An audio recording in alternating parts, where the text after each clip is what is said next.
Welcome to our business presentation for our refined idea. This presentation, we're going to talk about our ideation process. We're then going to go through our 5 ideas and talk about the 4 that we did not choose and the reasons why. And then we'll talk about the 5th idea that we did choose, and then we'll go over some of the lessons we learned and some concepts. In our ideation process, we started out by all coming together and coming up with the best criteria that we could use to evaluate and judge each idea.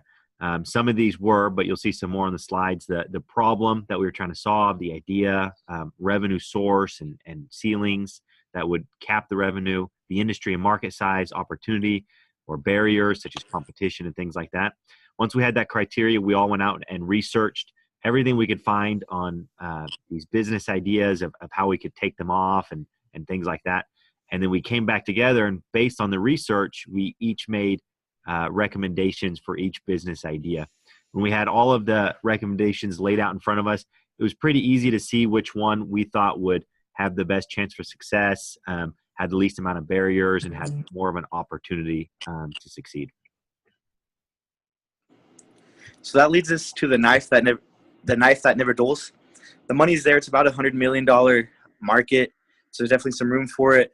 However, we really couldn't find a metal that wouldn't dull, so it's really not reasonable. And the closest to it was a magnesium alloy, and it would make every knife about $125 just the cost. So there's already a pretty competitive market, and we really can't find the resources to make it well, it would never dull.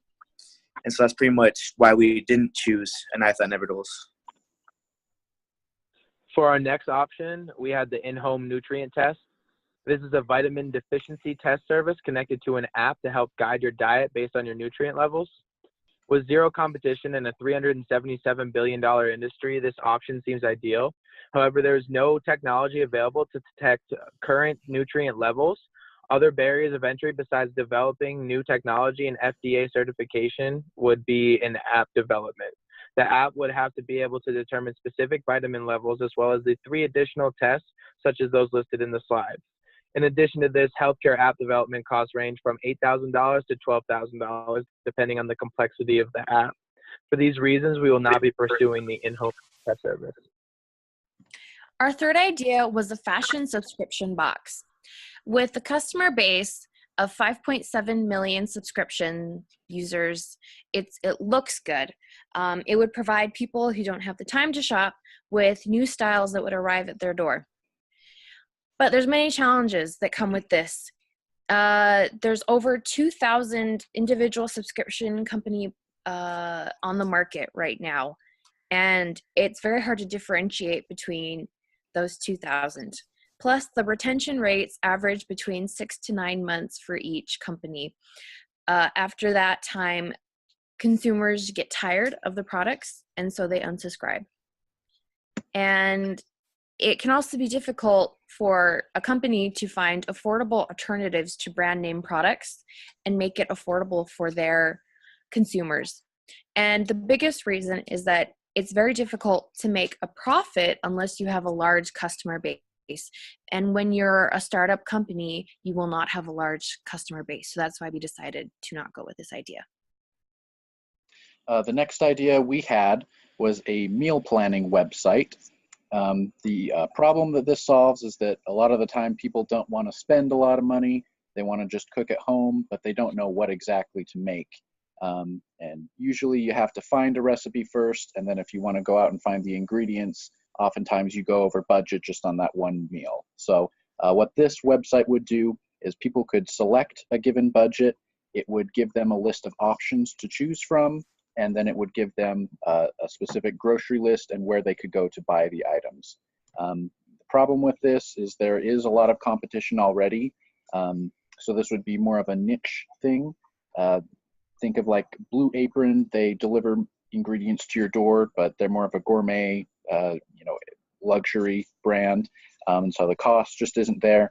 And then a lot of the other sites will, they go based on if you want healthy or if you want a specific genre of food. And so ours would be based on budget.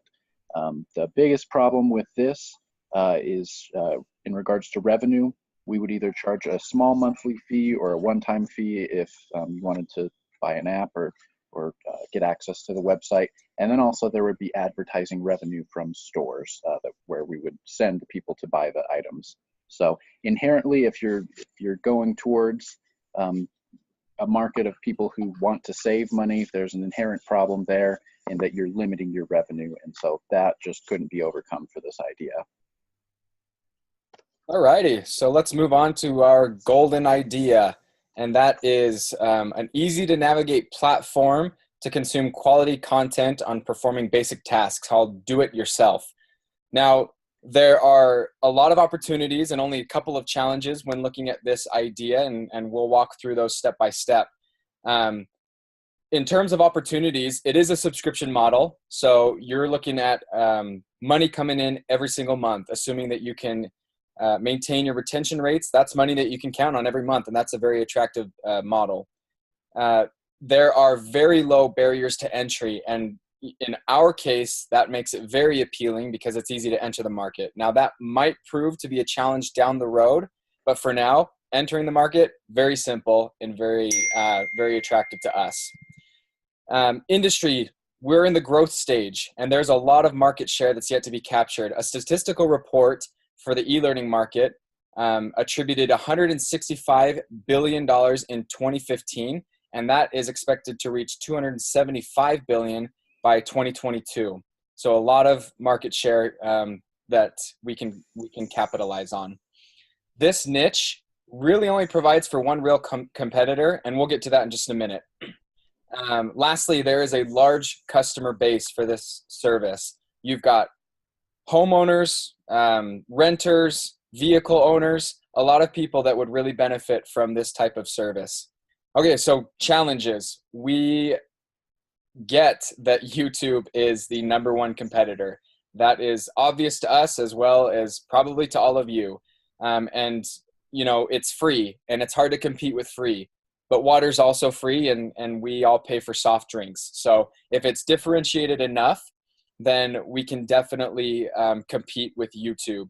Another thing to note is, you know, that there are low switching costs. So just a couple of challenges, but we honestly feel like the scope of this idea is wide enough to where we can innovate and make it an appealing idea. So in terms of our lessons learned, there were 2 main themes. The importance of understanding the industry your business will enter and knowing what your profit potential will look like is key. And then finally, the reality of putting an idea into practice. Without having interacted with customers, we were already able to gather sufficient data that would suggest not entering a particular market. And that's a theme that we see in the Lean principle around validated learning. So guys, that's our presentation. We look forward to expounding on this idea, and thank you very much for watching.